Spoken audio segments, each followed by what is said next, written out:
जय हिंद साथियों, स्वागत है आप लोगों का स्टडी रथ 101 यूट्यूब चैनल पर। जैसा कि हम लोग साधारण ब्याज पढ़ रहे हैं, तो आज हमारी साधारण ब्याज की तीसरी क्लास है। हम लोग ने पहली क्लास में पूरा बेसिक देखा था और अब हम लोग क्वेश्चंस की तरफ बढ़ रहे हैं। तो ये 3 क्वेश्चंस आप लोगों के सामने लिखा हूँ, देखिएगा कि ये क्वेश्चंस कैसे सोल्व होते हैं। और अगर चैनल पर नए हैं तो भाई को सपोर्ट करिएगा। देखिए अब इन क्वेश्चंस को सोल्व करते हैं। सबसे पहले आप लोग पहला क्वेश्चन देखिए। पहला क्वेश्चन बोल रहा है कि एक राशि का साधारण ब्याज की किसी दर पर 2 वर्ष के लिए निवेश किया गया। यदि यह निवेश 3% अधिक ब्याज दर पर किया जाता तो 72 रुपये अधिक मिलते। यह राशि कितनी है? देखिए, हमें राशि पता नहीं है कि वो राशि कौन सी है, यानी हमें राशि यानी कि मूलधन निकालना है।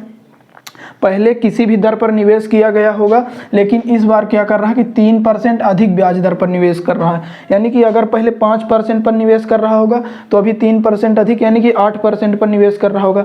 लेकिन हमें ये नहीं पता कि पहले कितने दर पर निवेश करता था। लेकिन अब हमें ये पता है कि 3% ज़्यादा ब्याज दर पर निवेश कर रहा है। पहले जितने पर निवेश करता था उससे 3% ज़्यादा, तो पहले जितना ब्याज मिलता था उससे अब 72 रुपये ज़्यादा ब्याज मिल रहा है। ठीक है, इतना आप लोगों के क्वेश्चन समझ में आया है ना। देखिए, इसको सिंपल समझिए। जब वो 3% दर बढ़ाया तो उसे 72 रुपये अधिक ब्याज की मिले।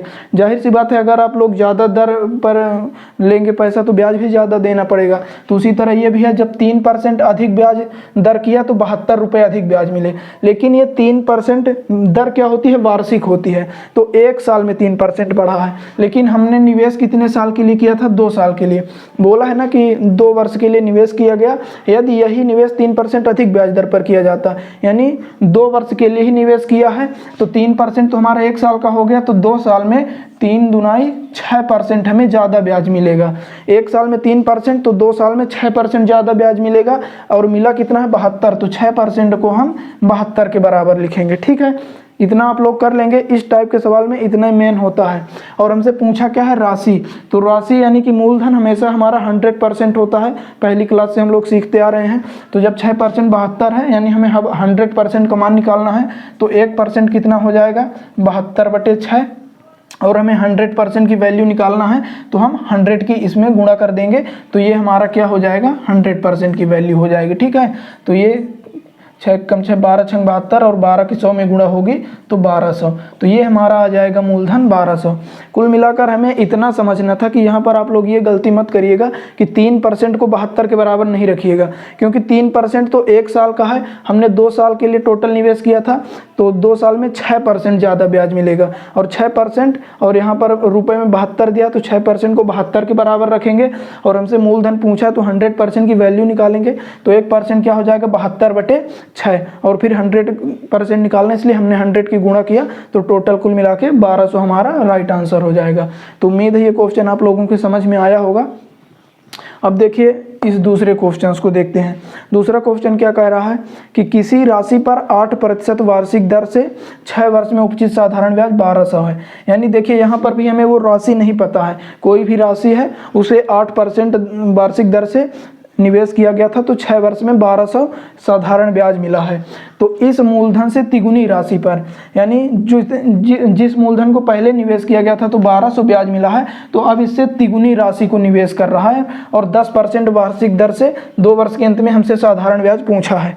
देखिए, यहाँ से अगर आप पढ़ें तो अगर हमें देखिए मूलधन पता हो तो हम मूलधन से तिगुनी राशि पर, मतलब जैसे यहाँ से देखिए, मूलधन अगर हमें पता होता तो हम 10% वार्षिक दर से 2 वर्ष के अंत का साधारण ब्याज निकाल लेते। लेकिन हमें मूलधन नहीं पता है, तो मूलधन हमें निकालना पड़ेगा। और मूलधन हमारा निकलेगा ऊपर वाली लाइन से। जो वो मूलधन आएगा फिर उसका तिगुना करके हम 10% की दर से 2 वर्ष का साधारण ब्याज निकाल लेंगे। तो उम्मीद है आप लोगों को ये क्वेश्चन समझ में आया होगा। अब इसे सोल्व करते हैं। देखिए, 8% हमारी वार्षिक दर है। ठीक है, और 6 वर्ष के लिए इसे निवेश किया गया था, यानी 6 वर्ष का साधारण ब्याज दिया है। तो 8% 1 साल का, तो 6 वर्ष में हमें 8 छंग 48% ब्याज मिलेगा। क्लियर है? और मिला कितना है? 1200। तो 48% को हम 1200 के बराबर करेंगे।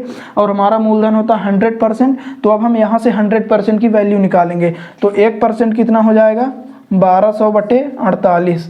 अब देखिए, हमें 100% की वैल्यू निकालना है, तो अब यहाँ लिख रहे हैं 100% हमारा कितना हो जाएगा? 1200/48 पहले से है, और हमें 100% की वैल्यू चाहिए, इसलिए 100 की गुणा कर दिए। अब इसे सोल्व करिए। तो 4 एकम 4, 4 दूनी 8 और ये 4 तिहाई 12। 4 से हमने पहले काटा और अभी फिर से 4 से काट रहे हैं तो 4 3 12, और इसे 4 से काटेंगे तो 4 से 28, 2 4 5 20, और इसे अब 3 से काटेंगे तो ये हो जाएगा 25 बार, यानी 25 गुणे 100 ये हो जाएगा 2500। तो 2500 हमारा 100% की वैल्यू आई है, यानी मूलधन हमारा 2500 आ गया। 2500 हमारा मूलधन था जिसे 8% पर निवेश किया गया था, तो 6 वर्ष में 1200 साधारण ब्याज मिला था। अब आगे देखिए क्या बोला है कि इस मूलधन से तिगुनी राशि पर, यानी 2500 का हम तिगुना करेंगे तो हमारा कितना आएगा 7500। अब हमें 7500 की राशि पर 10% वार्षिक दर से 2 वर्ष का साधारण ब्याज निकालना है। तो देखिए 10% हमारी वार्षिक दर है, तो 2 वर्ष में कितना साधारण ब्याज हो जाएगा 10% गुणे 2, यानी 20% अब हमारा साधारण ब्याज 2 वर्ष में 10% की दर से हो जाएगा। और मूलधन हमारा कितना बन चुका है 7500, तो अब हम 7500 का 20% निकाल देंगे तो यही हमारा आंसर होगा। 20 पंचे 100 और 5 कम 5 2 25, तो 5 5 25, ये 1500, तो हमारा 1500 आया राइट आंसर। 1500 इसका सही आंसर है। तो उम्मीद है ये आप लोगों के समझ में आया होगा कैसे पूरा प्रोसेस था। ऊपर वाली लाइन से हमने 2500 मूलधन निकाला, फिर उसका तिगुना किया, क्योंकि यहाँ पर बोला था तिगुना करने के लिए 7500 आया। 7500 का 20% हमारा आंसर है, क्योंकि 10% की दर से 2 वर्ष के ब्याज 20% होगा। अब देखिए तीसरे क्वेश्चन को। अब इस क्वेश्चन को हम लोग ऊपर सोल्व करेंगे। देखिए ये क्या कह रहा है, किसी धनराशि का 1/3 3% वार्षिक दर पर, फिर 1/6 भाग 6% वार्षिक दर पर, और शेष धनराशि 8% वार्षिक दर पर निवेश की जाती है। यदि 1 वर्ष में कुल साधारण ब्याज 600 मिले तो वह धनराशि हमें बतानी है। देखिए हमें धनराशि नहीं पता है, हमें उस धनराशि का 1/3 भाग करना है, जैसा कि ये बोल रहा है, और 1/3 भाग 3% के हिसाब से ब्याज पर देना है। फिर 1/6 भाग जो कि हमें 6% वार्षिक दर पर देना है, और जो बचेगा उसे हमें 8% वार्षिक दर पर देना है। देखिए हमें धनराशि नहीं पता है, लेकिन जो भी धनराशि है उसका हमें 1/3 भी करना है और 1/6 भाग भी करना है। तो हम धनराशि को 3 और 6 का एलसीएम लेंगे ताकि हम उसका 1/3 और 1/6 भाग कर सकें। तो 3 और 6 का एलसीएम कितना होता है 6, ठीक है।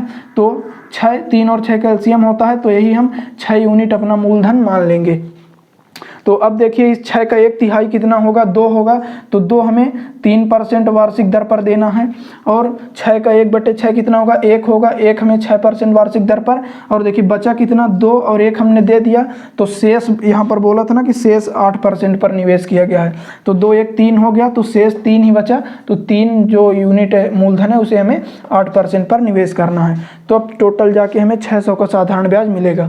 तो यहाँ से अब हम इसे निवेश करते हैं, कैसे करेंगे देखिए, 2 मान लीजिए कि ये 2 रुपये है, 3% वार्षिक दर पर निवेश किया गया है, तो यहाँ से साधारण ब्याज कितना होगा मूलधन गुणे दर 3% है, इसे हम फार्मूला में रख रहे हैं, ठीक है। हमारा फार्मूला सिंपल इंटरेस्ट का क्या होता है मूलधन गुणे दर गुणे समय बटे 100।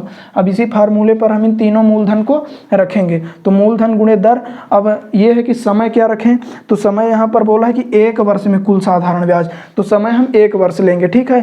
तो मूलधन गुणे दर गुणे समय बटे 100 ये हुआ, प्लस में ये मूलधन 1 है, दर 6 है, समय भी 1 है बटे 100, प्लस में मूलधन 3 है और दर 8 है, समय 1 है बटे में 100।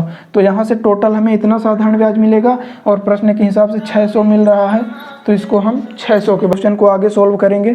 तो इसमें क्या होगा कि 100 100 100 सबके बटे में है, तो 100 हमारा एलसीएम आ जाएगा। देखिए यहाँ पर लिख रहे हैं, ठीक है, 100 हमारा नीचे एलसीएम आ जाएगा, और ये 3 दूनाई 6 प्लस है बीच में, इसलिए वो प्लस, 6 कम 6, फिर से ये प्लस, और 8 त्रिक 24, और ये कितने के बराबर चल रहा है 600 के, तो ये कितना हुआ 24 6 30 6 36, तो ये हुआ 36/100 बराबर 600।